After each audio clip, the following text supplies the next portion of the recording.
Elle était comme une chouette qui, dès la nuit tombée, déployait ses ailes pour rejoindre le rythme endiablé des boîtes de nuit parisiennes et abidjanaises.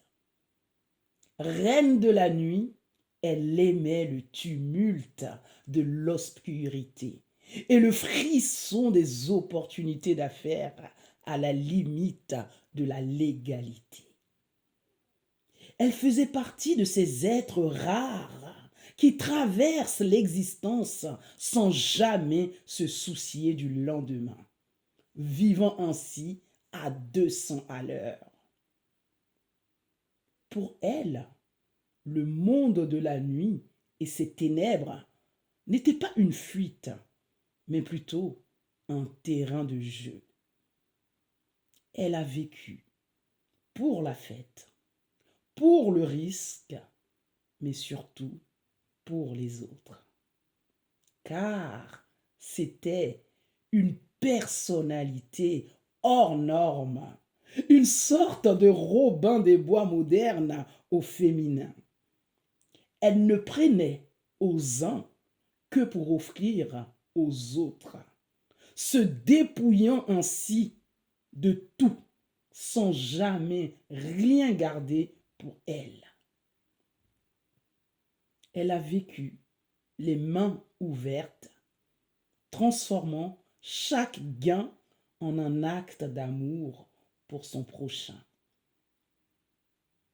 Elle aimait l'humain, peut-être un peu trop, car elle était de celles qui s'oubliaient, qui se délaissaient et se sacrifiaient au profit des autres.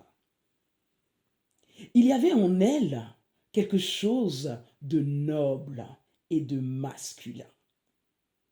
Et je crois que son plus grand succès restera sa générosité.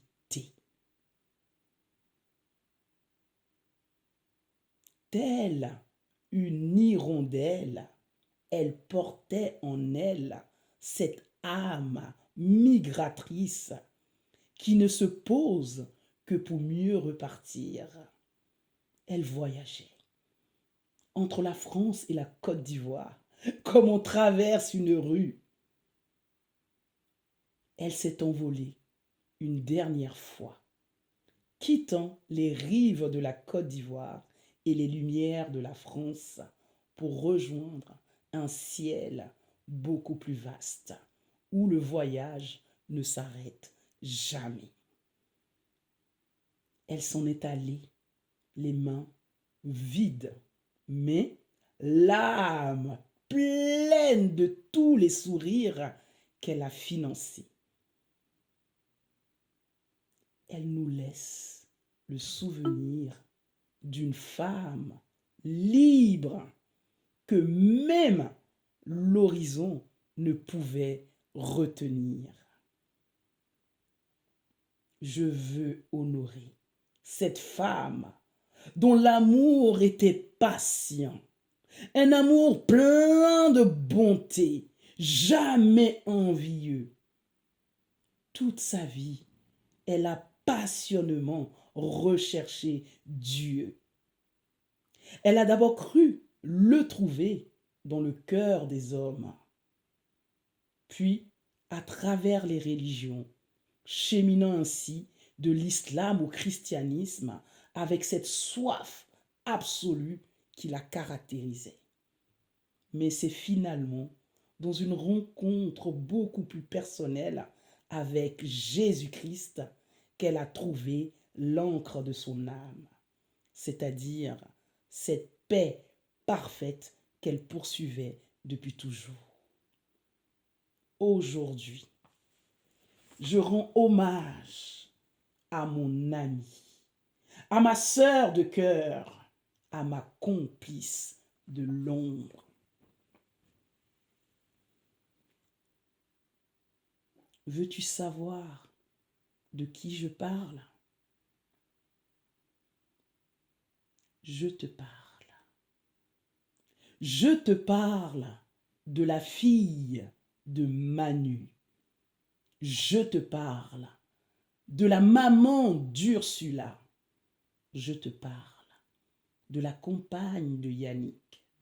Je te parle de la sœur de Sand, Adams et Tanguy.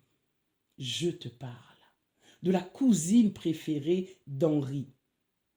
Je te parle de l'ex-compagne de Franck, le père d'Ursula. Je te parle de la sœur de cœur de Tanko, de Drissa, d'Aïcha, de Christelle l'italienne, d'Aïcha Mirage, de Lorraine, de Lolo, de Fatou, d'Annabelle, de Liliane, de Madina, de Landry, de Liti la française, de DJ Meko, d'Alima Teranga.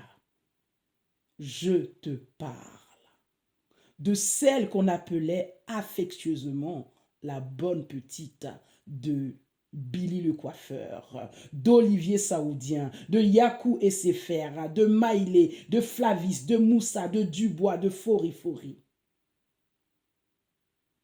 Au-delà des noms, je m'adresse d'abord à toute sa famille et à ses amis que je n'ai pas pu nommer, mais que elle chérissait et qui lui vouait en retour une affection sincère.